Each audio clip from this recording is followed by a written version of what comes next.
কাইলৈ মহাবিস্ফোৰণ মুখ্যমন্ত্ৰী গৌৰৱ গগৈৰ বিৰুদ্ধে ফাদিল হ'ব বিস্ফোৰক তথ্য SITৰ প্ৰতিবেদন লৈ মুখ্যমন্ত্ৰীয়ে ঘটাব বিস্ফোৰণ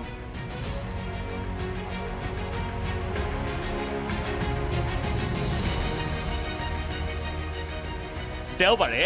গৌৰৱ গগৈ পাকিস্তান লিংকৰ তথ্যৰ আধাৰত মুখ্যমন্ত্ৰীৰ সংবাদমেল আজি কেবিনেটত উত্থাপন হ'ব গৌৰৱ গগৈৰ SITৰ প্ৰতিবেদন কাইলৈ অৰ্থাৎ দেওবাৰে গৌৰৱ গগৈ পাকিস্তান লিংক সন্দৰ্ভত মুখ্যমন্ত্ৰীয়ে বিস্ফোৰণ ঘটোৱাৰ পূৰ্বেই গৌৰৱ গগৈৰ বিৰুদ্ধে মুখ্যমন্ত্ৰীৰ ডাঙৰ মন্তব্য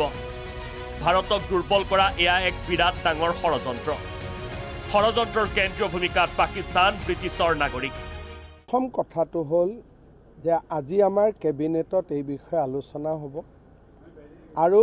কেবিনেটে পৰৱৰ্তী তদন্তৰ ৰাস্তা নিৰ্ণয় কৰিব এই গোটেই যিটো এটা ষড়যন্ত্ৰ ভাৰতক দুৰ্বল কৰা ই এটা বিৰাট ডাঙৰ ষড়যন্ত্ৰ অসম চৰকাৰে তেনেকে ভাবে আৰু তাৰ কেন্দ্ৰীয় ভূমিকাত পাকিস্তানৰ এজন নাগৰিক আৰু এগৰাকী ব্ৰিটিছ নাগৰিক জড়িত হৈ আছে আৰু ব্ৰিটিছ নাগৰিকগৰাকী এগৰাকী সংসদৰ পত্নী ষড়যন্ত্ৰৰ কেন্দ্ৰীয় ভূমিকাত পাকিস্তান ব্ৰিটিছ নাগৰিক যিটো তদন্ত এই তদন্ত আৰু বহুত আগবাঢ়িব এবাৰ চেণ্ট্ৰেল গভৰ্ণমেণ্টৰ ওচৰত পালে কাৰণ আমাৰ ই এটা কিন্তু সীমিতভাৱে যিমানখিনি আমি গোট খুৱাইছোঁ সেইখিনিয়ে যথেষ্ট গুৰুতৰ আৰু যেতিয়া ই আগবাঢ়ি যাব NIA বা আমাৰ IB বা CBI যেতিয়া ইয়াক হাতত ল'ব মই ভাবোঁ যে ই আৰু বহুত দূৰ আগুৱাই যাব এতিয়াতো আমি যিখিনি কৰিছোঁ মই ভাবোঁ 10% তো এইটো কোনো পলিটিক্স নহয় এইটো ৰাষ্ট্ৰীয় সুৰক্ষাৰ কাৰণে আমি কৰা এটা তদন্ত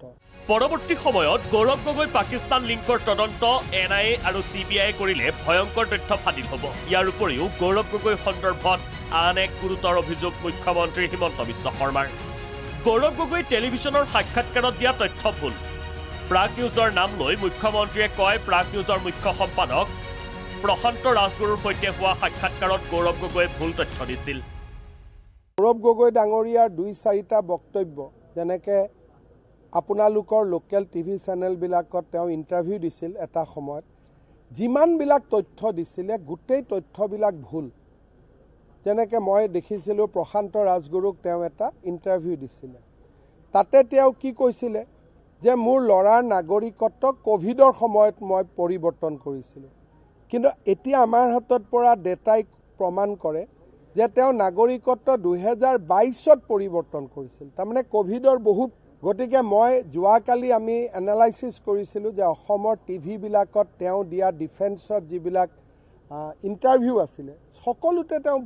ভুল তথ্যই দি থৈ গৈছে সাংসদ গৌৰৱ গগৈৰ পাকিস্তান লিংকৰ SITৰ তদন্তৰ প্ৰতিবেদন ভিত্তিত মুখ্যমন্ত্ৰী হিমন্ত বিশ্ব শৰ্মাই ২৬ৰ নিৰ্বাচনৰ পূৰ্বে কি তথ্য ফাদিল কৰে তাক লৈ ৰাজ্যৰ ৰাজনীতিত চলিছে ব্যাপক চৰ্চা ব্যুৰ ৰিপৰ্ট প্ৰাগ নিউজ